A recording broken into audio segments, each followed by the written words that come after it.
Oke, kita ngobrol-ngobrol santai aja Kang Ding ya. Aku manggilnya apa nih? Kang Ding doang gitu ya. Ya, biasanya gitu. Kang Ding Sambil doang. diminum kopinya. Sok, silakan. Oke, menurut Kang Ding doang nih, budaya itu apa sih, Kang? Kalau boleh tahu. Sebelumnya ya, Assalamualaikum warahmatullahi wabarakatuh. Waalaikumsalam. Budaya adalah satu bentuk kegiatan satu kelompok masyarakat di mana itu mencakup aspek budaya, di budaya sendiri, agama, tingkah laku itu diatur semuanya dalam ikatan budaya itu menurut saya. Jadi artinya budaya apakah bisa dibilang yang terkait dengan kalau bahasa Jawa nguri-nguri apa yang menjadi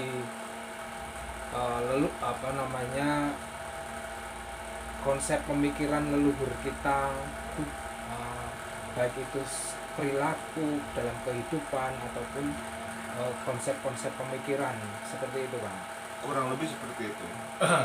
Karena apa? Orang tua kita dulu, leluhur kita dulu itu sudah menyusun dari kelahiran, pernikahan, bahkan sampai kematian itu ada tatanannya. Budaya yang sebenarnya saat ini sudah banyak terkontaminasi ya menurut saya, dari peradaban luar, modernisasi, bahkan sampai budaya kearifan lokal itu sudah banyak bergeser. Salah satu contoh kayak anak bulanan atau 7 bulanan itu sudah banyak yang tertinggal. Udah untuk apa sih ambil satu? Padahal banyak filosofi. Tapi menurut saya,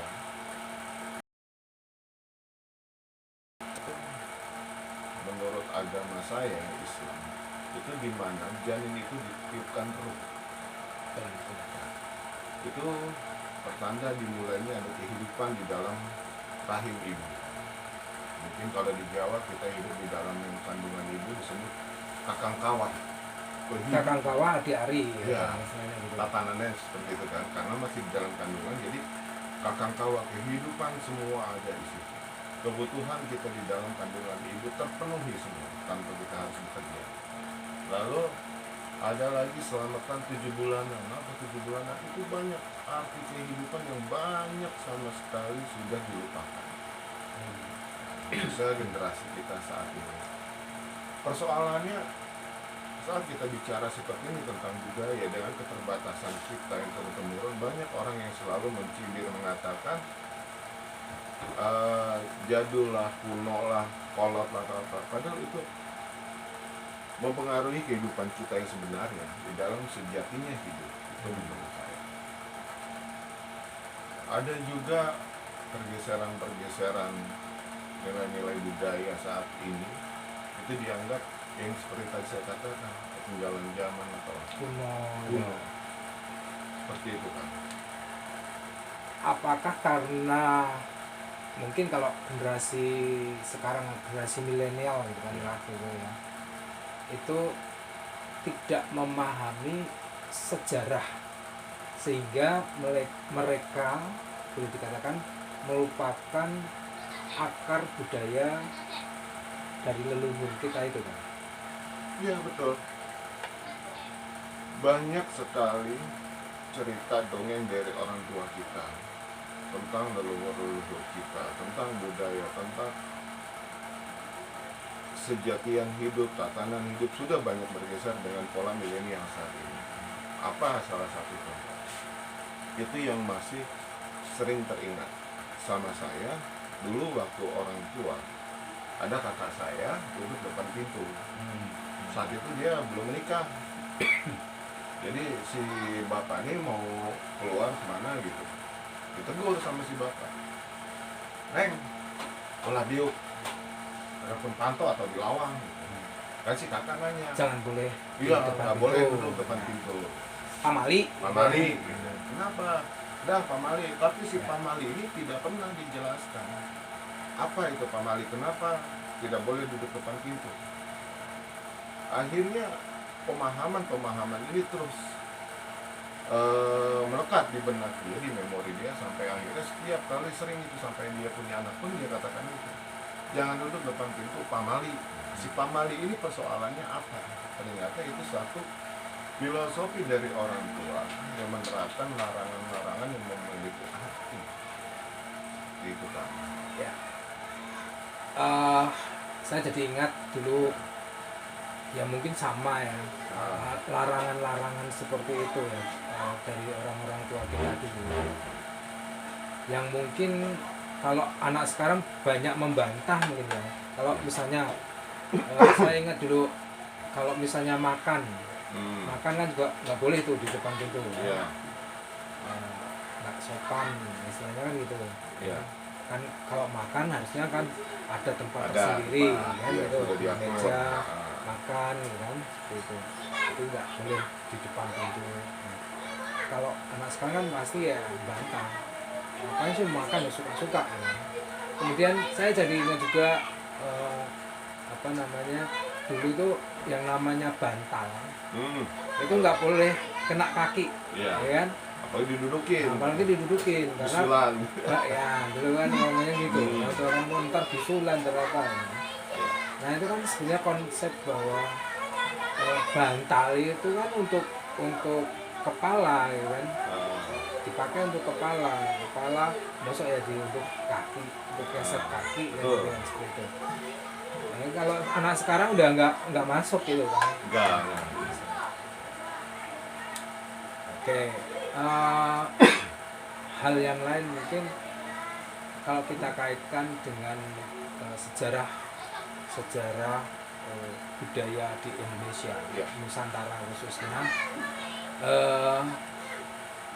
ada sejarah mengenai apa namanya Sunda itu kan, apa namanya Sundaland. Banyak orang yang tidak percaya adanya Sundaland. Ini seperti apa kan? Jadi kita tidak bisa memaksakan seseorang itu untuk mempercayai atau sepaham dengan apa yang menjadi pendapat kita. Itu menurut saya secara pribadi. Kenapa? Kembali cerita tentang Sundaland itu sudah terbukti. Sejatinya itu sudah ada data, sudah ada fakta ya. Apa data dan faktanya itu? Salah satu peninggalan dari Sundaland itu ya adanya Gunung Padang yang Gunung dicari. Padang. Gunung Padang. Ya masih sebenarnya sih masih menjadi perdebatan. Betul. Ya. Gunung Padang sebagai salah satu artefak katakan gitu ya, artefak. Jadi saya pernah baca-baca itu, bahkan pada zamannya Plato pun mereka sepertinya menunjukkan bahwa Sundaland atau mereka ngomongnya bukan Sundaland tapi Atlantis ya. Atlantis itu letaknya ada di Indonesia sekarang ya, karena berdasarkan atas tulisan-tulisan Plato yang mengatakan bahwa ciri-ciri Atlantis itu ada, misalnya ada ada hewan-hewan seperti gajah, kemudian ada kerbau seperti itu. Nah, banyak lagi lah yang termasuk tumbuhan yang diceritakan di situ, ada kelapa, padi dan segala macam. Yang kalau di Eropa jelas nggak ada gitu. Padahal kalau orang Eropa mengakui dan mengklaim katakanlah gitu, Atlantis itu ya adanya ya di Eropa gitu. Sampai zamannya Hitler itu mereka mencari Atlantis itu keberadaannya di mana, karena mereka meyakini bahwa Jerman khusus orang Jerman Nazi itu adalah keturunan dari orang-orang Atlantis ya. Kan di situ digambarkan Atlantis memiliki peradaban yang cukup tinggi gitu. Iya. Nah, kalau kita ngomong peradaban yang cukup tinggi, saya kira dengan melihat adanya tadi Gunung Padang yang menyerupai bentuk piramid ya, peninggalannya ya, yang diyakini usianya lebih tua daripada piramid di Mesir. Iya. Nah, gitu. Jadi artinya orang Nusantara ini memang memiliki peradaban yang cukup maju ya kan ya. Ya jelas, di situ kan sudah dikatakan ya, kita melihat dari tatanan yang sudah ada bentuk fisik, tatanan batu, secara logika kita berpikir masyarakat kita saat ini aja untuk membangun sebuah gedung ya yang dikatakan gedung mencakar langit ya, yang sampai bisa dikatakan puluhan lantai bahkan sampai dengan ratusan lantai, itu menggunakan alat-alat yang segitu besar Ya betul. ya.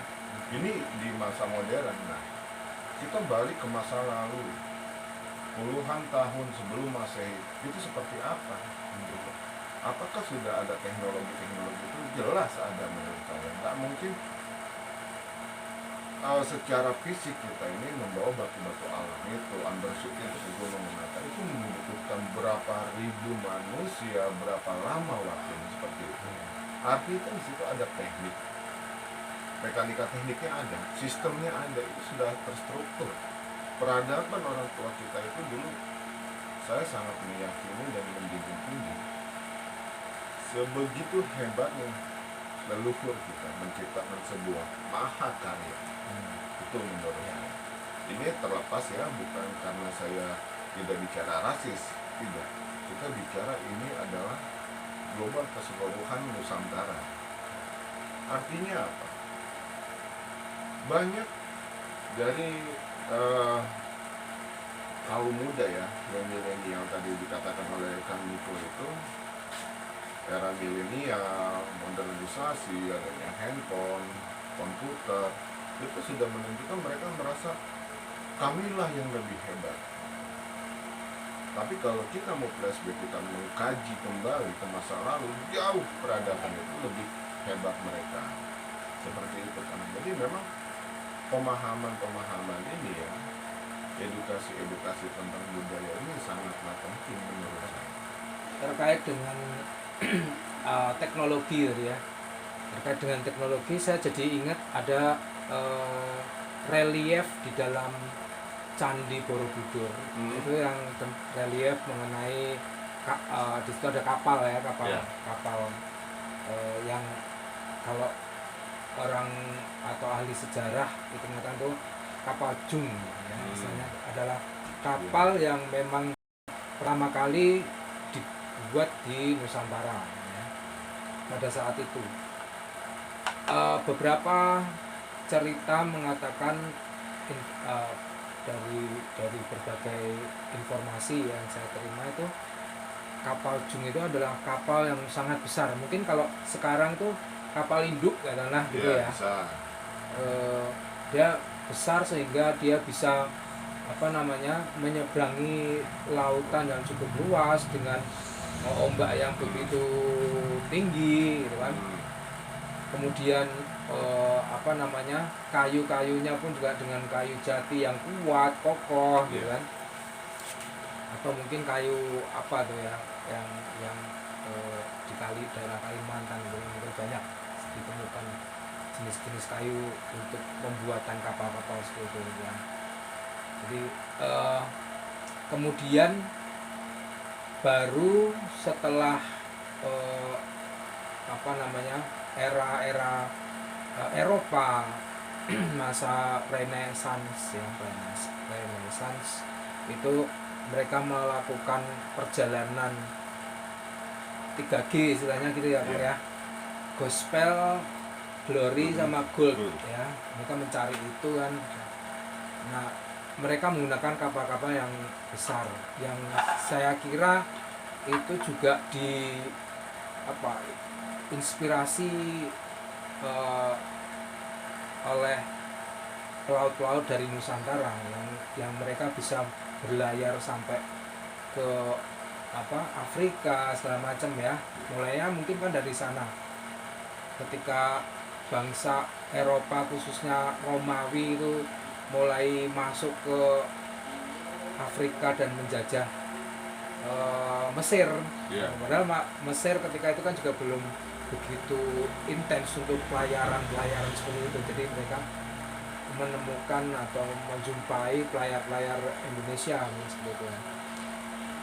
Dan kaitannya dengan misi perdagangan mungkin kan itu juga kenapa Barus kapur Barus itu menjadi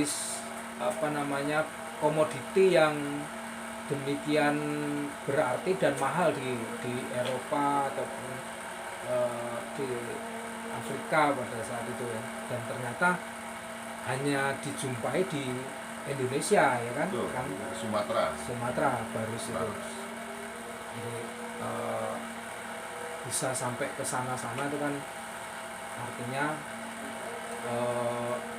memang pelaut kita, nenek moyang kita ini memang benar-benar sangat menguasai teknologi khususnya kelautan.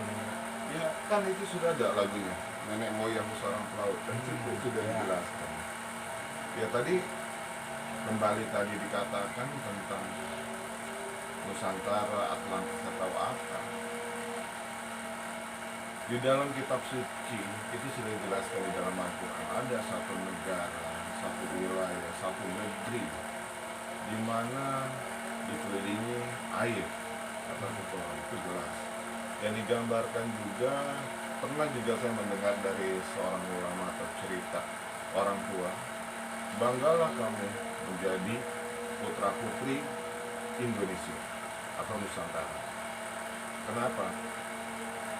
Karena di sini tidak ada yang tidak menjadi satu penghasilan. Bahkan di sebuah lagu pun dikatakan tongkat kayu dan batu jadi tanaman. Artinya tanah. Lagu plus. Iya, plus. Artinya apa? Nusantara ini memang gemah ripah original. Betul.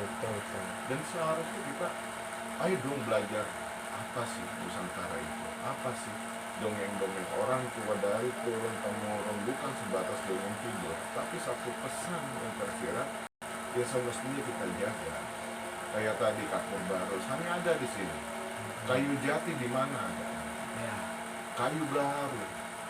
Maka negara kita ini dari dulu memang sudah menjadi satu perebutan Ya. dari kisah-kisah yang ada. Oke, semakin menarik kayaknya obrolan kita ya. Oke teman-teman, kita break sebentar ya. Nanti akan kita lanjut obrolan kita bersama Kang Diding berkaitan dengan budaya. Ya, masih banyak obrolan-obrolan kita di pagi hari ini. Kita akan lanjut nanti setelah yang satu ini. Terima kasih. Assalamualaikum warahmatullahi wabarakatuh. Rahayu.